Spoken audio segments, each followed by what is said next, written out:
long-term permanent housing project in group home for individuals with chronic mental illness beside the Gables Resort and Restaurant. Supervisor Hemphill and a handful of people from his district made it clear that they were not in favor of the project, and we were directed to return today for additional discussion and possible action. Since that time, I've been advised by many to just walk away and let the project go. However, it's my job as a Health and Social Services Agency Director and the mission of the departments that I supervise to advocate for people in need in our community. We see this as a need in our community, and I would be neglecting my duties if I didn't pursue it as far as possible. I still think it's a good project. It's a great place. It would be an excellent place to house people who have mental illness. And we also see it as a good use of the home program income funds. As many of the HSS staff and I have discussed here in the boardroom in the past, depending on what studies you look at, either every 1 in 4 or every 1 in 5, or 1 in every 4 or 1 in every 5 individuals in the United States has in the past, is now or will in the future experience a diagnosis of mental illness. So that's more than just the blues or new job jitters. It's a condition that impacts their daily lives to some degree. This means that you look around the room, somewhere between 1/4 and 1/5 of the people here meet this criteria. Can any of you say with any degree of certainty which of us that might be? You might say me, since I'm still here fighting for this project.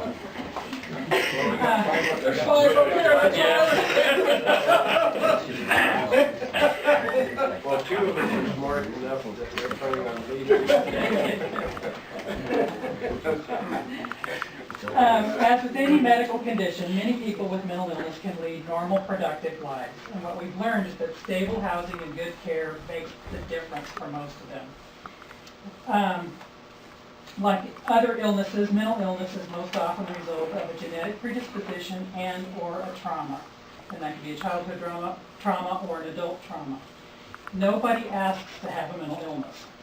It's not uncommon for people who suffer with untreated mental illness to end up homeless.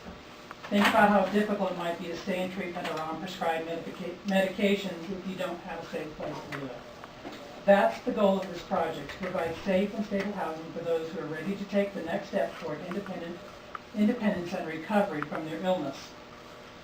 I would also be remiss in my obligations if I didn't take time to rebut some of the assumptions made about the people we would serve with this housing project. We hire trained and licensed staff to conduct careful assessments of people with behavioral health concerns. We use those assessments to determine the appropriate level of care for every individual we treat. Those levels range from regular outpatient services, so they have ongoing appointment and they might have some case management services, some education. They might be assigned to a group home, which is essentially an unlocked board and care facility with treatment and education on site, programming, or some will have to be placed in a locked psychiatric facility. A locked psychiatric facility is not what we're proposing with this project. The people we would recommend for either the group home or the housing project are either well on their way to recovery or they only require a lower level of care to begin with. They are no more likely to trespass, fall in the river and drown, be struck by a car while walking on the side of the road, or commit other crimes that the average Lassen County resident would. We won't be recommending sex offenders or those with a history of violence, like Lauren Herzog. Some of these folks will want to stay on permanently, and some will eventually want to move out. Some will be on disability payments, and some will have jobs. They might walk, ride a bike, depend on others for transportation, or even legally drive and own a car. They're not all that different from you and me. They just need a little help and a safe place to live. As I said in the beginning, it's our job to advocate for the less fortunate people in our community. When we identify needs, we are obligated to pursue solutions. The proposed project is one possible solution to the need for safe housing for people with chronic mental illness. If you choose to block the project at this point, we could pay for another feasibility study and possibly even find another suitable site. In fact, we had a little news today after many times of being told no, there was no way to use the home funds in the city. Today we got an email from the state saying that it is possible, it's been done once, it's a complicated project, but apparently it's doable. However, at this juncture, we kind of appreciate some direction. So on the 19th, Mr. Egan asked a definitive question. If someone objecting to this type of a project is the criteria for blocking it, which of you is willing to have such a project in your district? Because if the answer is always going to be no, then we would be wasting our time and money to pursue this solution to this need any further.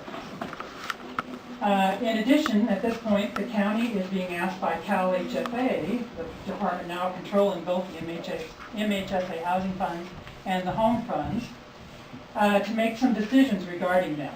Together, they're about $2 million that we can either try to develop a plan for spending as allowed by regulation, such as a project like this or some other low-income disability housing project, or we can return them to the state to be distributed to other counties to provide for their residents.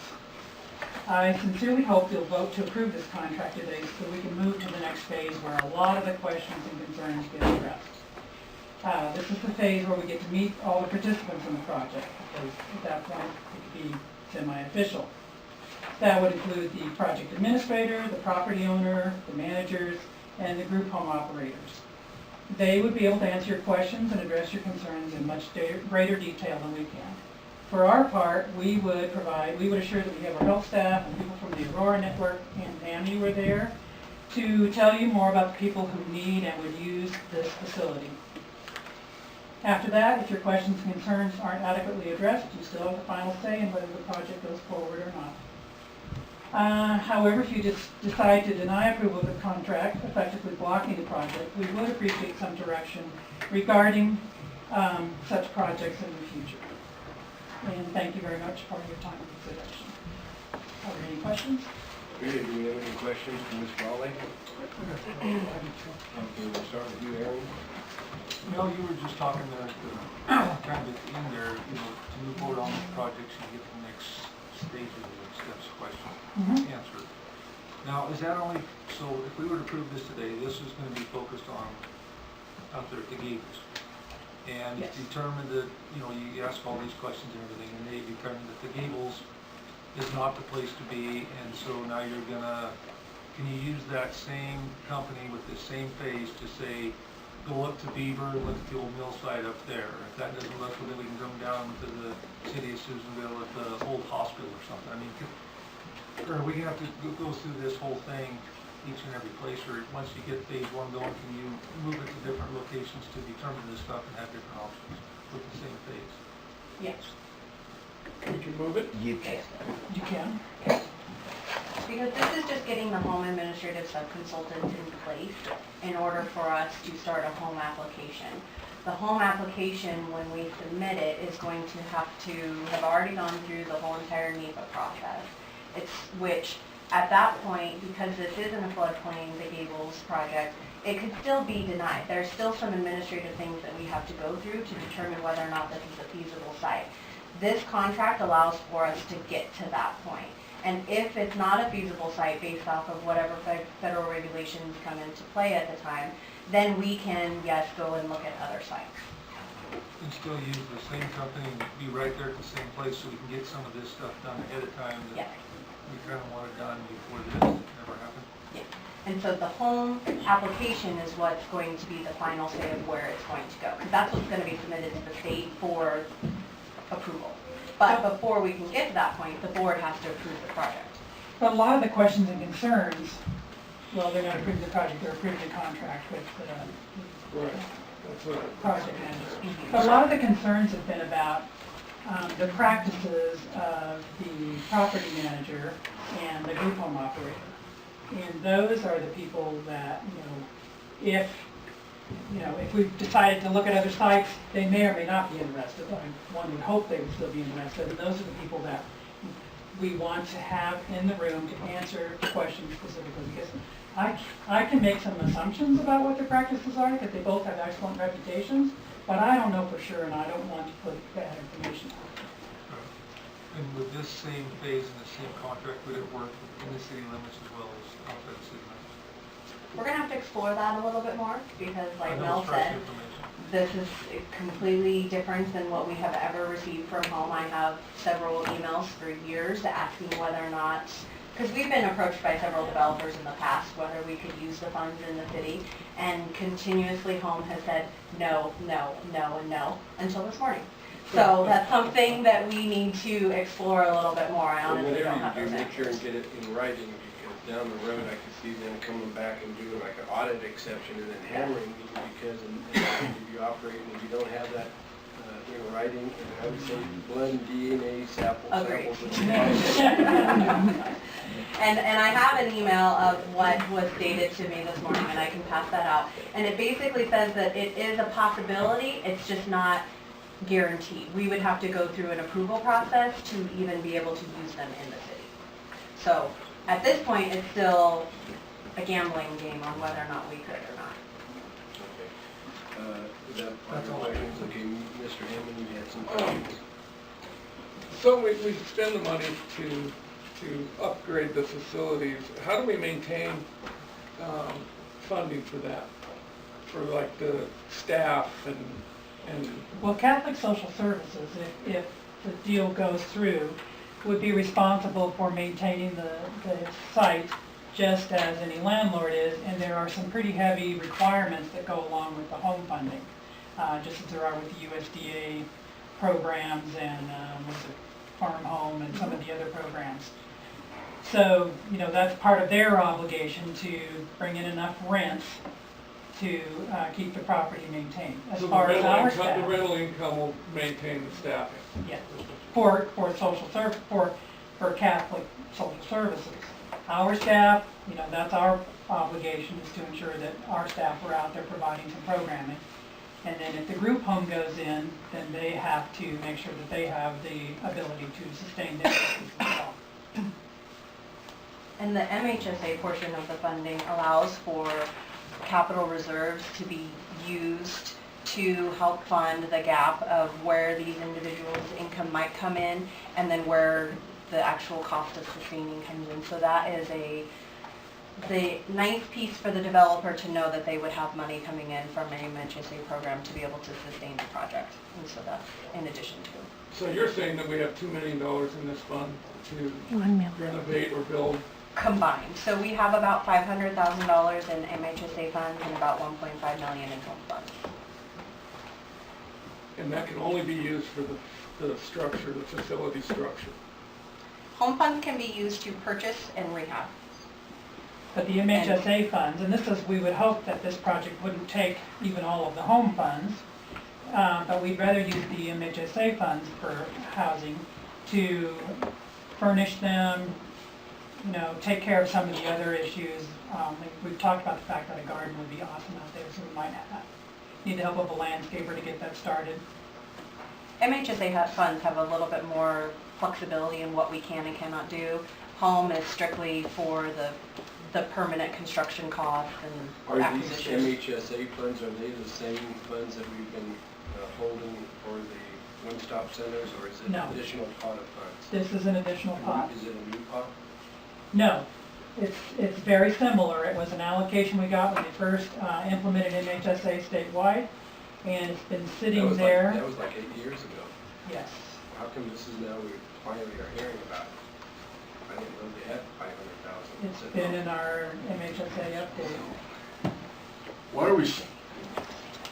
are we stuck on the gables? I mean, the county's gonna be doing a lot of moving here within That's what the next year or two. I mean, does it have to be done today? Yeah. I mean, we're gonna be leaving this building, we've got Yeah. Roosevelt School. When we talk about locations and stuff, and I realize that some board members have an aversion to having it considered in their area, and you ask the question. I mean, I live a half a block down the street, so this is like close to my house. But I think this building, when it's vacated as an office building, when we eventually relocate all the offices, why couldn't this building be considered for renovation if they can allow it? Well, it could, but what you have at the Gables is a place that's already been built for housing. This was not. The cost of rehabbing it may be more than we could afford, but it certainly would be on the list if a project in the city is a possibility. You asked for options, and I would say, put something like this on the list. I think it's a a viable option. So the idea, I know, I realize that some people, and that's the game that's played, you know, whip up emotions and so forth. And I think people have a right to have those emotions and they need to be properly addressed and so forth. But to just say we're not going to do something because, you know, somebody is unhappy about it. I mean, if one person can veto it, then you got 26,000 residents in the county, so you have 26,000 different vetoes, and you never have anything. And, you know, and I think beyond, and the message that you deliver, I think is good, Mel, but it goes beyond that. And I think it's important that we don't lose sight of it. And I'm disappointed that we don't see more of the candidates running in this upcoming election cycle in the room, because this is something that they should be like clamoring about. You know, one of the big issues in society today is gun violence, and you know, and as those who want to suppress, you know, gun ownership use the fact that, you know, we have the gun violence that we have around the country. You know, those who defend that say, well, don't blame the gun owner, you know, and the gun itself. You know, the fact that unstable people maybe can get their hands on weapons and go off the deep end and use guns in a violent way isn't the, you know, the fault of the responsible gun owner. So addressing mental health related issues, and that's why this is Mental Health Awareness Month, May, of all months to be having this discussion. You know, I mean, I think we need to be addressing that particular role. So at some point in time, you know, if you're gonna argue strongly for gun ownership and possession, you should be in the front row clamoring to make sure that guns aren't unfairly attacked because of the lack of addressing mental health related to the issue. This is something that I think all gun owners would be passionate about. So don't blame me. Let's take care of people who have needs and keep those guns out of their hands and get them back to a place in life where the kind of violence that has been going on in school shootings and theaters and shopping malls and stuff, I mean, it's almost daily. It's got to the point where we're all like immune now. We're just all kind of like, you know, just, oh yeah, that happens. You know, as long as it doesn't happen in my street, I guess it's okay. It's not okay. And so to me, I think we do have to find, you know, locations. It may not be just one location. We may have to have more as time goes on. So, you know, I think the argument, you know, should be there. So those who are public safety oriented should be at the forefront of wanting to secure our communities by fighting for these kind of facilities. And see, and that to me is disheartening. And I, you know, I've been a public safety advocate my entire career, and it's a #1 priority. And so to me, I think it's important that we proceed with something. If this site isn't appropriate, fine, I can handle that. But we've got to have a site. And to say that not my backyard is going to veto it, whether it's up in Big Valley or Susanville or wherever, is not an acceptable answer and response. So let's do something. But to do nothing, I think to me, contributes to, it's as bad as I guess, let's give them all guns and let's just shoot and then prosecute the last person standing. I mean, if that's what it comes down to. I don't want to see us as a society to throw up our hands and quit that way. Sorry about that. Can we get back on track? Anyway, Bob, Yeah, I'm sure.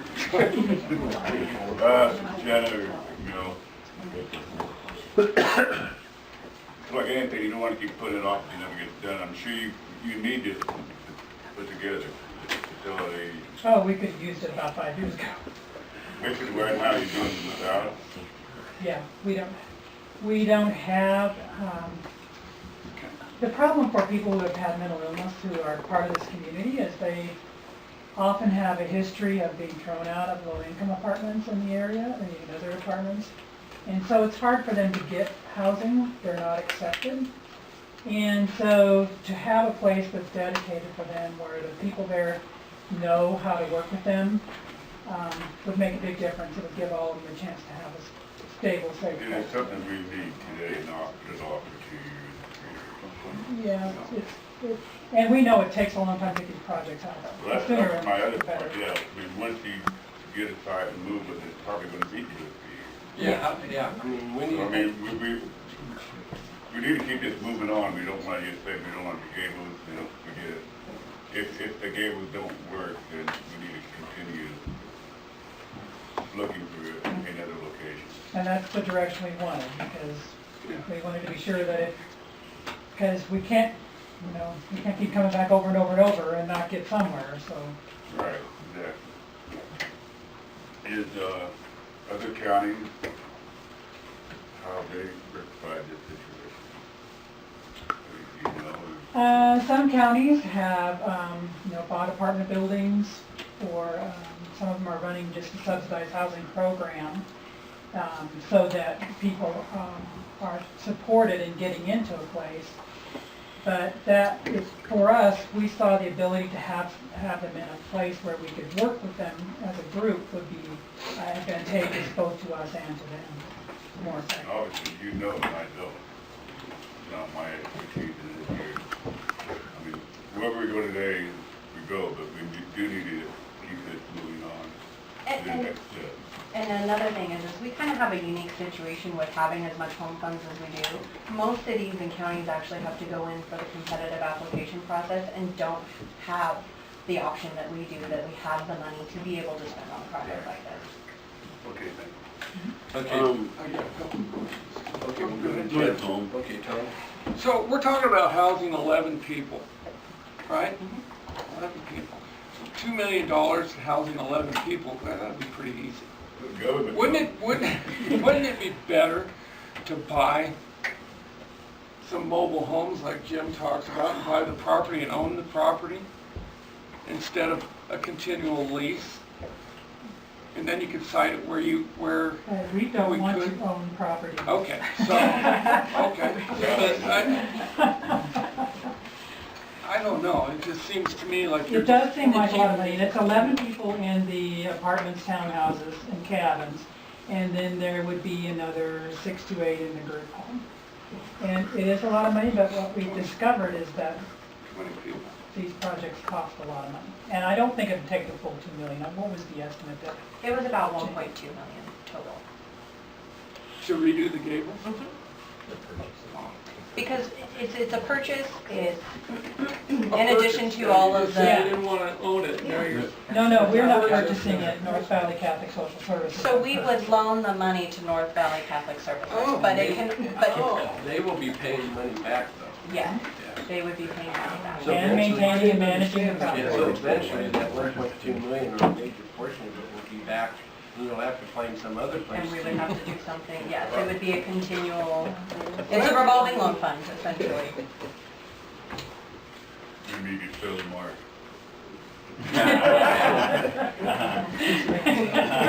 I'd have to move in with you, Bob, then we'd be in the same district.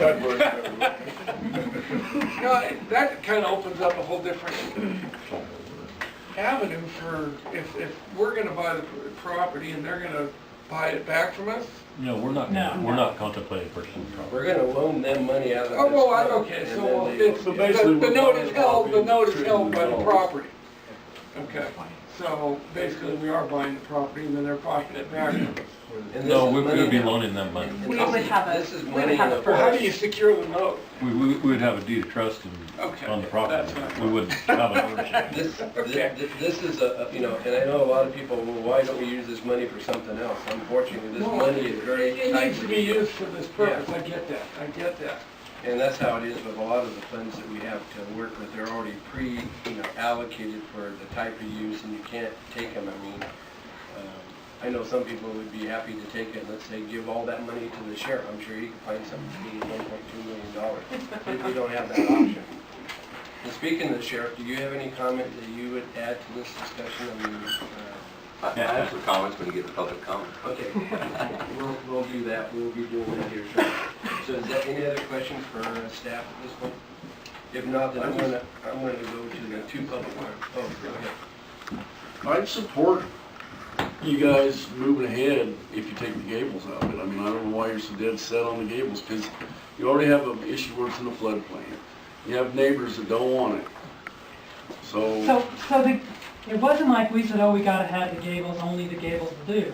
We paid for a feasibility study, and the Gables was identified as the best site because You have new of the news. access to the home funds and the other. I understand that, but you have news today that those home funds can be used in the city now. And I understand we need, and I'm not trying to be totally obtuse, but I mean, and obstructive here, but if we Well, pull I'll it, tell you, I really was not in favor of the Gables when it first came up, when I saw the feasibility study. But the more I have thought about the project, the more I like the Gables, because it's in the country, it's peaceful, there's room for a garden, there's room for them to have a community there and support one another. And that was just one of the things I have grown to really like about this project. And as I said, you know, it was a feasibility study, and certainly we could look into paying for another feasibility study, because a feasibility study is a point in time. He comes into town, he looks at the properties that might be available because they're sitting empty, he looks at the properties that are for sale, and then he does a lot of research to determine what the best possible site, and that was the one that was identified. And that was In 2014. 14. Given the new intelligence that they are going to consider us possibly being able to use properties within the city, then I think that kind of changes the dynamics and really warrants an additional feasibility study. But at the same time, there's no reason why we can't be pursuing both tracks. I mean, I think there is a project proposal, so it'd be worth seeing how that develops, and it may come down to it in the end. That's not a choice that not only the neighbors aren't comfortable with, but we're not comfortable with as a board or as a county. I mean, and that proves the project. In the meantime, you have other sites being located. Maybe that becomes the pilot project that can then be parlayed to additional sites being developed. I don't think one facility is going to solve all of our problems. It's a step in the right direction. We do have a number of old government buildings that are now becoming surplus, and you pointed out Roosevelt School, not that that would possibly, I see that being more valuable for a youth and recreation center tied to a swimming pool if one was ever built. But in terms of the potential future, but nonetheless, that may be one that under a feasibility study could be examined. Certainly be looked at. Yeah. All of them would have to be ADA accessible again.